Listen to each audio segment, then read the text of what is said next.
여러분 안녕하십니까? 이 시간에는 마태복음 20장 말씀 중심으로 드리겠습니다. 우리 하나님의 자녀들은 늘 살아계신 하나님 앞에 풍성한 은혜를 받기를 다 원하지요. 또 받아야 되고요. 아버지께로부터 주시는 은혜를 받아야 하나님의 아들답게 건강하게 살아갈 수가 있습니다. 은혜를 많이 받아야 하나님의 아들의 모습이 더욱더욱 형성되는 것입니다. 그러니까 우리 하나님의 자녀들이 우리 살아계신 아버지께서 바로 나에게 은혜를 베푸시는 것을 열심히 부지런히 그리고 풍성하게 받으시도록 항상 삶에서 노력하셔야 됩니다. 그런데 하나님의 은혜를 받지 못하게 하는 장애물이 있는데 그것이 우리 안에서 나타나는 죄의 성품에서 받지 못하게 하는 일을 합니다. 내가 그것을 받을 자격이 부족하다라고 하는 내 안에서 나타나는 소리, 생각이 나타납니다. 그 말을 들으면 틀린 말 아니죠. 하나님 앞에서 그것을 받을 자격이 없잖아요. 그것을 받을 만한 대가를 내가 지불을 하지를 못했다는 것입니다. 받을 자격이 없다는 것입니다. 그 소리에 우리가 기운을 내지 못하고 주춤거리게 되고 하나님 앞에 나아가서 하나님께서 주시는 은혜를 용감하게 감사하게 받고자 하는 그러한 열망을 이렇게 꺾어버리는 일들이 일어납니다. 여기에 우리가 속으면 안 됩니다. 그래서 내가 이 문제를 해결하지 못하면 비록 구원은 받았지만 하나님께서 주시는 은혜를 풍성하게 그리고 항상 받지 못함으로 인하여서 아주 하나님의 아들로서 그 풍성한 복을 누리지 못하고 살아가게 되는 것입니다. 오늘 본문에서 이러한 문제를 우리 주님께서 우리에게 설명해 주시고 계십니다. 포도원 농장 주인인데 예수님의 비유입니다. 이제 추수할 때가 되어서 그 농장에 일할 사람들을 구하여서 일하게 합니다. 그 당시에 하루 품삯이 8시간 일을 하면은 한 데나리온을 받는 때였습니다. 이제 일할 수 있는 시간이 다 마쳤습니다. 하루 품삯을 계산을 합니다. 가장 늦게 온 사람이 1시간 일을 했습니다. 또 어떤 사람은 3시간을 일을 했고요. 어떤 사람은 6시간을 일을 했고요. 어떤 사람은 8시간을 일을 했습니다. 이 농장 주인이 가장 늦게 와서 1시간 일한 사람에게 이제 계산해 주는데 얼마를 주었냐 하면은 8시간 일한 사람과 같은 대우를 해 줍니다. 한 데나리온을 줍니다. 8시간 일한 사람이 불평을 했습니다. 주인에게 와서. 나는 8시간을 일을 하였고 저 사람은 1시간을 일을 했는데 어떻게 똑같이 한 데나리온씩 줍니까? 여기에서 무엇이 나타나는가 하면은 우리 모든 사람들은 이 죄의 성품을 다 가지고 있기 때문에 그게 무엇이냐면은 그가 일한 만큼 받을 수 있다라고 하는 자격의 기준을 거기에 둡니다. 그것을 받을 만한 가치가 있으면은 그만큼 받고 그것을 받을 만한 가치가 없으면은 그 사람은 받을 수가 없고 주어서는 안 된다라고 하는 죄에서 오는 성품에서 오는 기준의 판단을 가지고 우리가 살고 있습니다.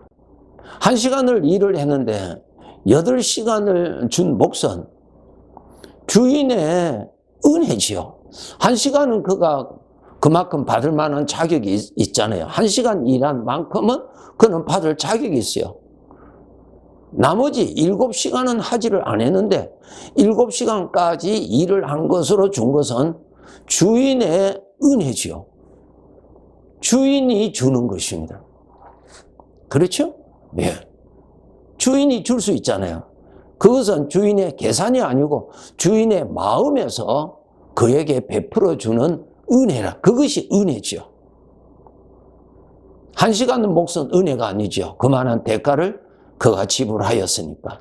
그런데 7시간의 것은 전적 주인이 은혜로 준 것입니다. 여기에서 바로 우리가 알아야 되는 것이 하나님께서 우리에게 은혜로 주신다는 점을 우리가 잊어서는 안 됩니다.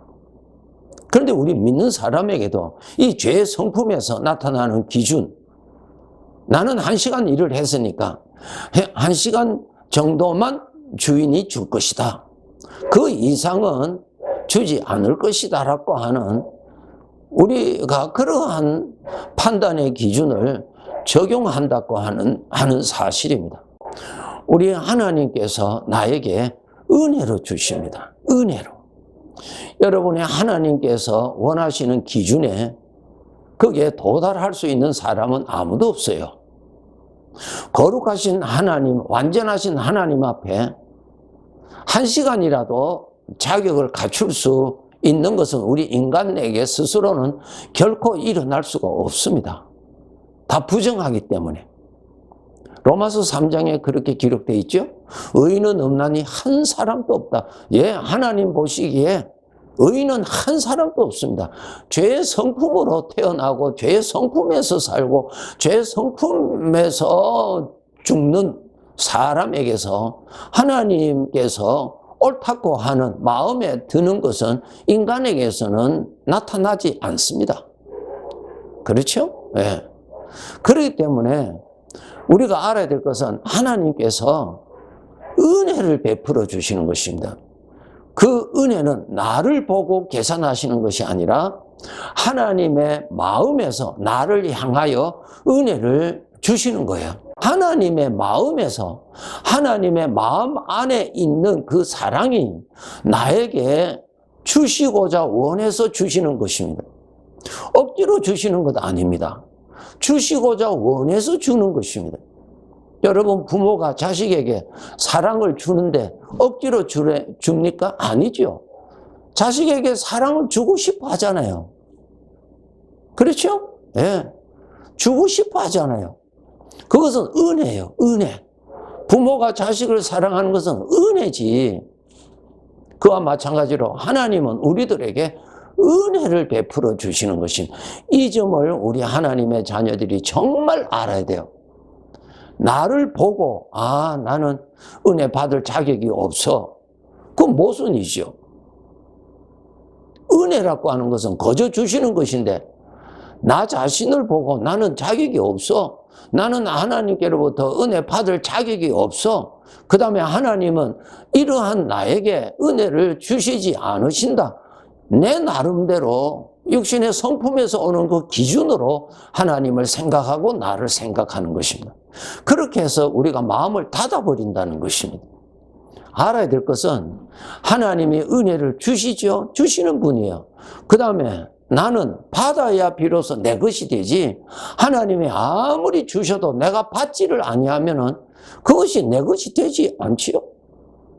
하나님의 마음을 보시고 하나님의 사랑에 근거해서 나에게 주시는 것입니다.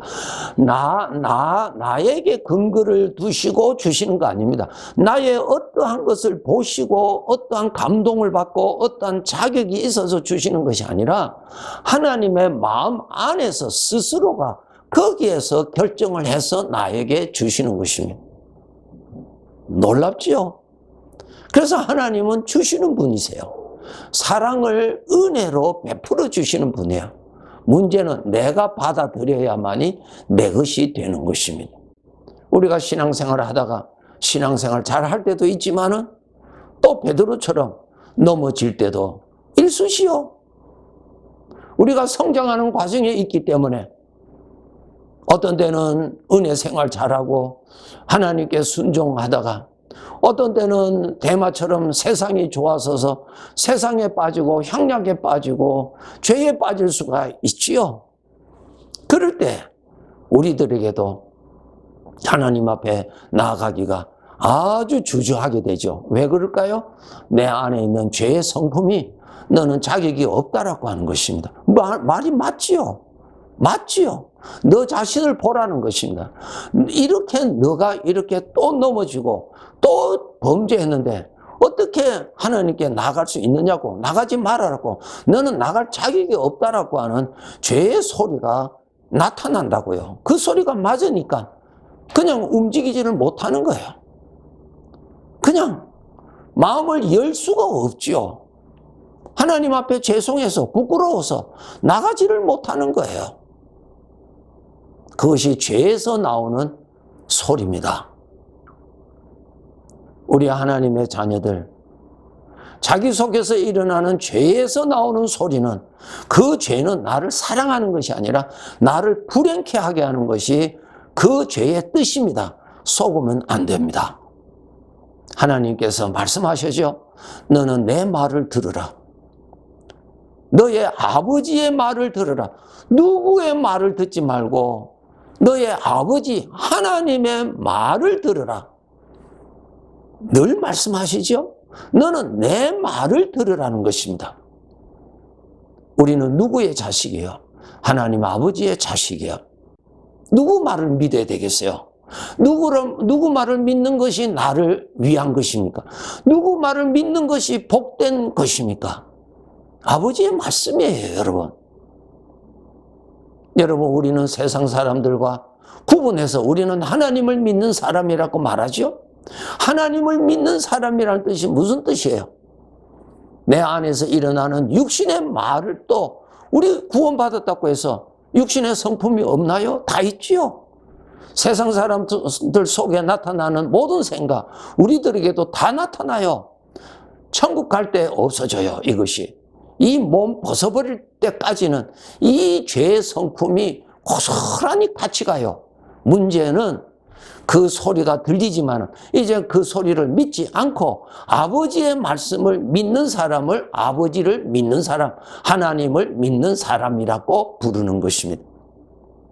아버지의 마음 안에는 나를 향한 사랑, 탕자의 비유에 탕자를 향한 아버지의 사랑은 그대로 살아있었고 그 사랑은 그 탕자를 기다리고 있었고 그 탕자가 나타났을 때 아버지가 먼저 달려가서 그를 받아주었고 너무너무 그 사랑은 너무너무 기뻐서 살찐 송아지를 잡아서 잔치했다고 했어요. 지금도 우리 아버지의 가슴에서 나를 향한 사랑이 그렇다는 것을 여러분 정말 깨달으시고 그 사랑으로 달려가세요. 달려가지 못하게 하는 죄의 성품에서 나오는 소리 다 거짓이에요. 여러분 로마서 6장에 아주 귀한 말씀이 있어요. 이 죄에서 나오는 성품이 소리는 지르고 소리는 지르지만은 구원받은 자들을 사로잡지는 못합니다. 이건 놀라운 구원입니다. 잡지 못해요. 믿지 아니하는 자는 사로잡아요. 그러나 예수 그리스도를 믿어서 구원받은 자들에게는 소리만 지르지 나를 사로잡지 못해요. 그러니까 그 소리가 들리더라도 내가 하나님께로 달려가면은 나가집니다. 왜? 나를 잡지는 못하니까요. 그것 여러분 아셔야 돼요. 예, 달려가세요. 여러분을 향한 아버지의 마음에서 나온 여러분을 향한 사랑. 그러면 과연 부족한 나 자신에게도 하나님이 나를 그렇게 사랑하시는가? 그게 확인은 어떻게 할 수 있는가? 말씀해 드릴게요. 여러분이 예수님을 믿으신다면 예수님이 하나님이시여 예수님을 통해서 내 죄 용서받고 예수님을 통해서 내가 구원받을 수 있다라고 하는 것이 믿어지는 사람, 그 예수님을 나의 주인으로 언약을 맺어서 주인으로 삼고 있다면 바로 여러분이 하나님의 사랑의 대상자입니다.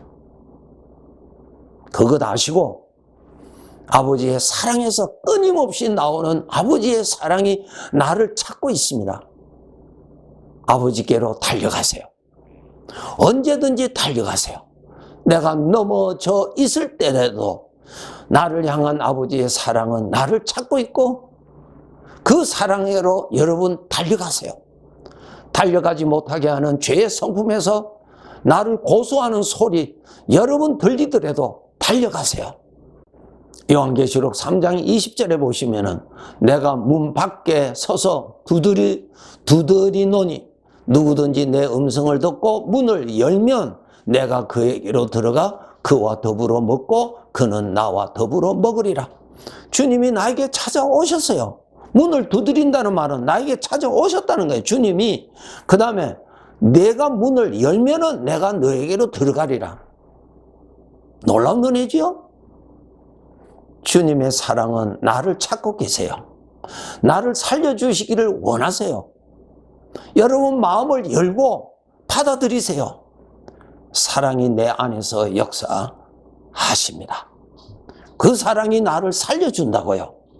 그 사랑이 나에게 힘을 주어서 아버지를 사랑하게 만들어 주어서 더 복되게 살아가도록 해 주십니다. 하나님의 은혜는 내 문 앞까지 찾아왔는데 문을 열어주지 않는 상태에서 사망의 그늘진 곳에 머물러 있는 그러한 자가 결코 되어서는 안 될 것입니다. 아버지의 마음에서 시작한 그 사랑, 변하지 아니하는 그 사랑 꼭 믿으시고 마음을 열어 잔이 넘치도록 받으십시오. 예, 감사합니다.